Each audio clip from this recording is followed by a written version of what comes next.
So what's up, guys? So you're gonna have to pardon some of the mess in the here. So this is the kitchen in my shop, which is just a freaking mess all the time. Anyway, I just wanted to do a quick video on how to clean up 3D printed parts. So these are 3D printed in resin. You can see I've got them in the water. So this is like warmish water, not hot, just warm. And then simple green.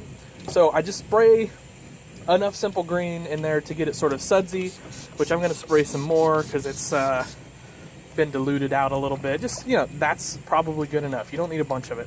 Then, basically, I just kind of swish these parts around. Now, if you want to get real picky, you can take a toothbrush to them to try to get everything off. Now, if you were doing like a frosted ultra detail part, you want to get more picky for those. But these resin parts aren't too bad. And you can see these are... let's see, there's a camera. These are some rims. This is a triple rim for a New Holland tractor. Anyway, then I just bring it over here to the clean water sink. Just give it a good rinse. And then over here, yeah. So you can see what I'm working on, huh? But, so there's that. So, anyways, pretty simple. Like I said, I just use simple green. You could definitely use some dish soap if you want. The idea is just to get the sort of chalky residue that's on there off of there. So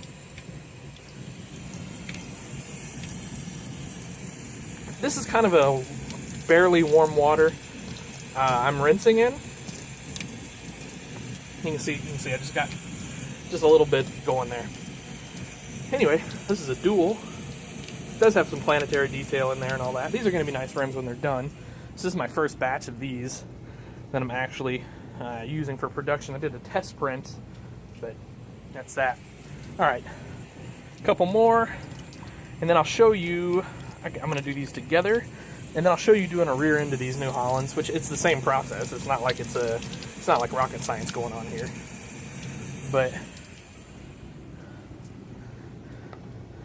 anyway, turning those upside down so that the water drains out. And then I'm going to let those sit overnight. Alright, so check this out. Rear end. I don't know. Like, I'm just swishing around.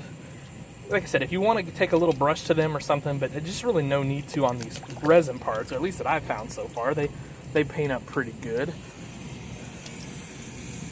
I'm definitely, see the axle hole, so that shoots all the way through there. I'm definitely trying to flush that really well. Not that it's going to be a huge problem, but anyway, you just want to make sure everything's good and clean. And it is, so. Alright guys, just going to keep this one real short, but I thought that would be helpful to some of y'all, and I hope it was. Have yourselves a great day. Happy tractor hunting.